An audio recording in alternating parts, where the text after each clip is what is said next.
Hi friends, కొత్తగా చూసేవాళ్ళు నా ఛానల్ని సబ్స్క్రైబ్ చేసుకోండి. రైల్వే న్యూస్ అంటే రైల్వే నోటిఫికేషన్ కానీ ఏమైనా వచ్చినా మీకు ముందుగా మీకు ఇన్ఫర్మేషన్ తెలిసిపోద్ది నా ఛానల్ ద్వారా.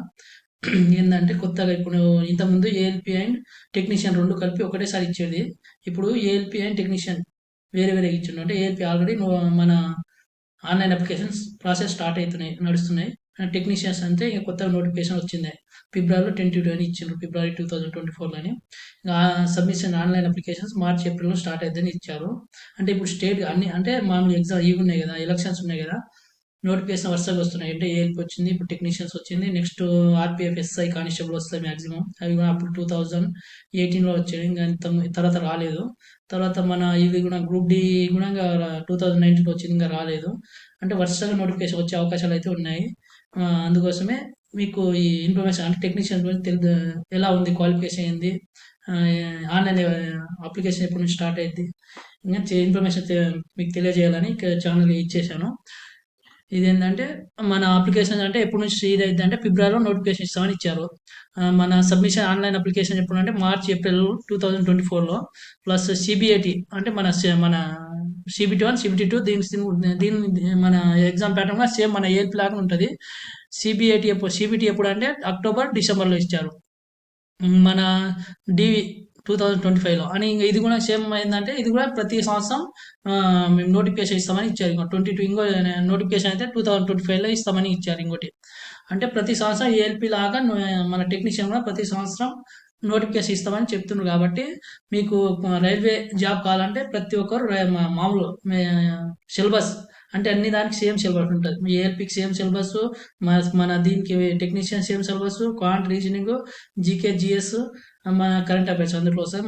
మన దీనికి కూడా group D, railway group D కూడా సేమ్ సిలబస్, క్వాంట్ రీజనింగ్ ఉంటుంది. ప్లస్ మన జనరల్ జీకే, జనరల్ సైన్స్ అంటే ఫిజిక్స్, బయాలజీ, కెమిస్ట్రీ ఇవి ఉంటుంది.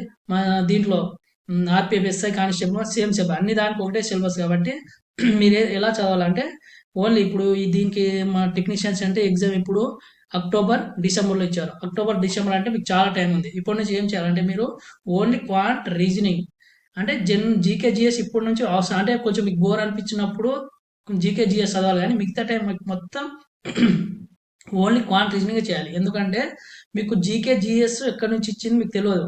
ప్లస్ మీకు ఏంది బెనిఫిట్ ఏంటంటే జీకే జిఎస్కి మన ఏఎల్పి ఎగ్జామ్స్ నడుస్తాయి కదా, ఎగ్జామ్స్ దీనికన్నా ముందే నడుస్తాయి. ఆ మొత్తం ఏఎల్పికి ప్రతి షిఫ్ట్లో వచ్చే ఎగ్జామ్స్ అన్ని అంటే చాలా షిఫ్ట్ దొరుకుతాయి. ఏఎల్పి అంటే ఇప్పుడు దేశం మొత్తం అప్లై చేస్తారు కాబట్టి చాలా షిఫ్ట్ అంటే చాలా రోజులు ఎగ్జామ్ నడుస్తాయి. అన్ని ప్రతిరోజు ఎగ్జామ్ నడుస్తాయి కదా, ఆ ఎగ్జామ్స్లో వచ్చే క్వశ్చన్స్ అందరు మ్యాక్సిమం యూట్యూబ్లో పెడతారు. ప్రతి ఒక్కరు ఉంటాయి అక్కడ, పీడిఎఫ్ కూడా దొరుకుతాయి. అన్ని ఏఎల్పి ఎగ్జామ్స్ నడుస్తాయి కదా, మొత్తం జీకే జిఎస్ కరెంట్ అఫైర్స్ ఇవన్నీ మొత్తం గ్యాదర్ చేసి ఒక నోట్స్ రాసుకుంటే మ్యాక్సిమం టెక్నీషియన్స్ అవే క్వశ్చన్స్ వస్తాయి. ఆ సరౌండింగ్ క్వశ్చన్సే వస్తాయి మ్యాక్సిమం. అంటే ఒక క్వశ్చన్ ఇచ్చాను అనుకో, దాని క్వశ్చన్ అంటే ఇప్పుడు ఖేలరత్న అవార్డు ఈ సంవత్సరం ఈయనకు వచ్చింది అంటే నెక్స్ట్ ఇంకా ఎవరికి వచ్చింది, పక్క వాళ్ళకి వచ్చింది అంటే నెక్స్ట్ ఎవరికి వచ్చింది అంటే దాని సరౌండింగ్ క్వశ్చన్సే ఉంటాయి. కాబట్టి మీరు భయపడకుండా జీకే జిఎస్ అంటే మీకు చాలా టైం ఉంది కాబట్టి కొన్ని రోజులు పోస్ట్ పోన్ చేసేసి ఓన్లీ క్వాంట్ రీజనింగ్ పైన మ్యాక్సిమం ఫోకస్ చేస్తే మీకు ఏఎల్పి రాలేదనుకో టెక్నీషియన్ వస్తుంది. టెక్నీషియన్స్ రాకుండా మాకు ఆర్పిఎఫ్ ఎస్ఐ కానిస్టేబుల్ అయితే చాలా అంటే మ్యాక్సిమం రన్నింగ్లో చాలా మంది పోతారు. నాది కూడా రన్నింగ్లో పోయింది అప్పుడు. ఓన్లీ క్వాంట్ రీజనింగ్ చేస్తే మీకు SI constable, RPF SI constable చాలా ఈజీగా ఉంటుంది. పేపర్ అయితే డెడ్ ఈజీ ఉంటుంది. మంచి అందరు ప్రతి ఒక్కరు ఇదైతే అంటే కొంచెం ప్రిపేర్ అయ్యేటోళ్ళకి వస్తుంది. సేమ్ క్వశ్చన్ ఇవే క్వశ్చన్స్ వస్తాయి కాబట్టి మీరు నోట్స్ ప్రిపేర్ చేసుకొని మీరు నోట్స్ రాసుకొని ప్రిపేర్ అయితే జీకే జిఎస్ అదే క్వశ్చన్స్ వస్తాయి. కాకపోతే క్వాంట్ రీజనింగ్ కొంచెం డెప్త్ ఇస్తారు కాబట్టి క్వాంట్ రీజనింగ్ బాగా పర్ఫెక్ట్ చేసి అంటే ఏదైనా జాబ్ రావాలంటే ఏదో ఒక సబ్జెక్ట్ ఆయన బై అంటే మాక్సిమం 99% ఆయన అందులో అటెంప్ట్ చేస్తే మాక్సిమం అందులో ఆయనకు స్కోర్ బాగా పెరిగి జాబ్ వచ్చే అవకాశం ఉంటాయి. కాబట్టి ప్రతి ఒక్కరు నా సజెషన్ ఏంటంటే క్వాంట్ రీజనింగ్ పర్ఫెక్ట్ అయితే ఇంకా రైల్వేలో అంటే లాస్ట్ గ్రూప్ డి అని వస్తుంది. అన్ని మిస్ అయితే లాస్ట్ గ్రూప్ డి అని వస్తుంది. కాబట్టి నా సజెషన్ అయితే క్వాంట్ రీజనింగ్ బాగా ప్రిపేర్ కండి. ఇంకా ఏమైనా కొత్తగా ఇన్ఫర్మేషన్స్ నోటిఫికేషన్ వస్తే ఎలా అప్లై చేయాలి, మన టెక్నీషియన్స్ అని ఏజ్ రిలాక్సేషన్ ఏంది అని మొత్తం సిలబస్ ఏముంటుంది, సిలబస్ అయితే మ్యాక్సిమం ఏఎల్పి సిలబస్ ఉంటుంది. ఇలా ఉందో మీకు అంతా ఇన్ఫర్మేషన్ తెలియజేస్తూ ఉంటాను. నా ఛానల్ని సబ్స్క్రైబ్ చేసి బెల్ ఐకాన్ ఇచ్చేసుకుంటే మీకు నోటిఫికేషన్ వస్తుంది, చూసుకోవచ్చు. అందరు చూస్తున్నారు కానీ సబ్స్క్రైబ్ చేయట్లేదు నా ఛానల్ని, సబ్స్క్రైబ్ చేసుకోండి దయచేసి నా ఛానల్ని. Okay friend, thank you very much.